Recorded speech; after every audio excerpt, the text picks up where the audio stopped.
Perkenalkan, nama saya Yasinta Diva Anjani. Saya dari Prodi Pendidikan Agama Islam, Fakultas Agama Islam, kelas 4G.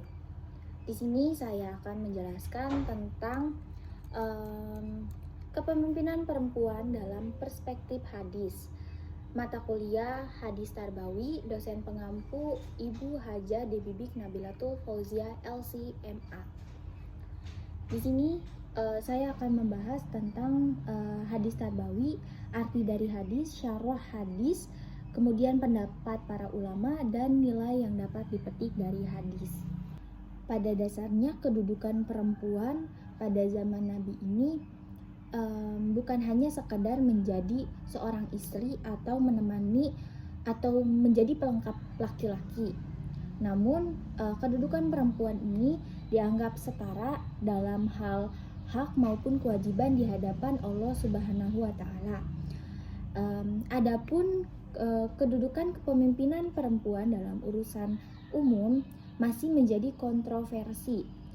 Para ulama menegaskan bahwa perempuan itu dilarang menjadi seorang pemimpin sesuai dengan hadis Rasulullah Shallallahu Alaihi Wasallam yang berbunyi, Bismillahirrahmanirrahim, Hadasanad Usmanu Nul Haythami Hadasanad Aufu Al-Hasani Anna Ambiya Bakrota Qala laqad nafa'anillahu bi kalimati ayyamal jamali lamma balagon nabiyya sallallahu alaihi wasallam anna farisang malakung nata kisra qalla la yufliha qaumu walau amrohum ro'ah.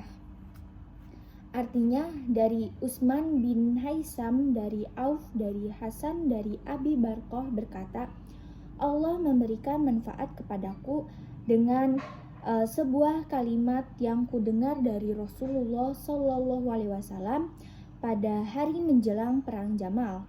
Setelah aku hampir membenarkan mereka, ketika sampai kabar kepada Rasulullah SAW bahwa bangsa Persia mengangkat putri Kisra sebagai pemimpin. Beliau bersabda, tidak akan beruntung suatu kaum yang menyerahkan urusan mereka kepada wanita. Hadis riwayat Al-Bukhari. Nah, tetapi di lain pihak ada yang membolehkan wanita menjadi seorang pemimpin di luar rumah tangganya. Karena Al-Quran memberi isyarat bahwa wanita pun bisa menjadi pemimpin, bukan hanya laki-laki. Oleh karena itu, kepemimpinan wanita secara umum dibolehkan oleh sebagian ulama jika mereka memiliki kemampuan untuk melaksanakan amanah tersebut. Mereka juga harus memiliki kriteria atau syarat sebagai seorang pemimpin. Kepemimpinan dalam Kamus Bahasa Indonesia diartikan sebagai perihal pemimpin, sedangkan urusan umum adalah urusan mengenai berbagai hal yang ada sangkut pautnya dengan pekerjaan, jabatan, dinas, dan sebagainya yang mengurus sesuatu. Dengan memperhatikan hadis di atas tersebut tentang kepemimpinan wanita, maka ada beberapa arti kosakata. Kata yafoliha berarti kesuksesan, kemenangan, kejayaan asalnya dari kata liha, sedangkan kata kaumu berarti jamaah, kelompok.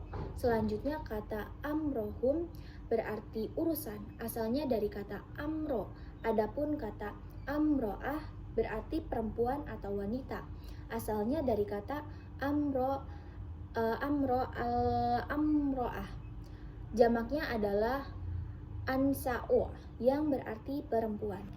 Pandangan para ulama, jumhur ulama mengatakan mereka berpendapat bahwa berdasarkan petunjuk hadis, pengangkatan wanita menjadi kepala negara, hakim pengadilan, dan berbagai jabatan yang setara dengannya dilarang. Mereka menyatakan bahwa wanita menurut petunjuk syarah hanya diberi tanggung jawab untuk menjaga suaminya.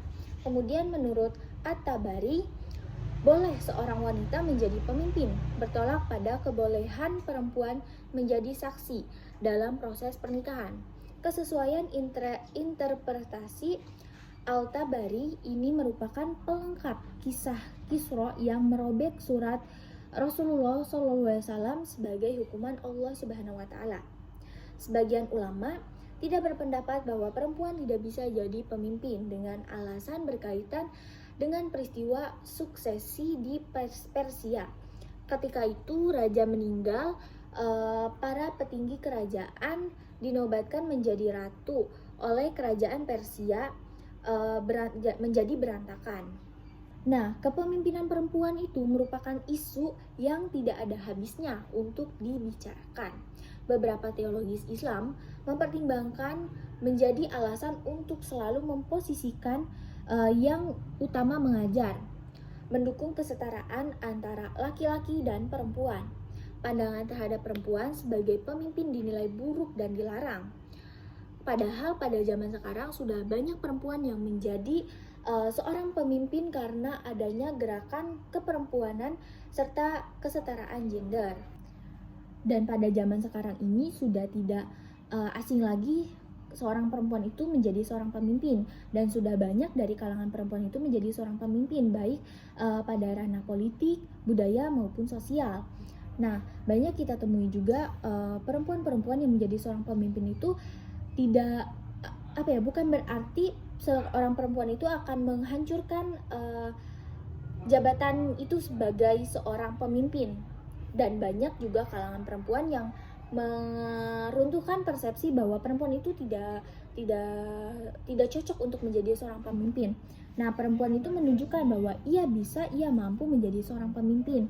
Nah, maka dari itu sekarang itu banyak perempuan yang menjadi seorang pemimpin.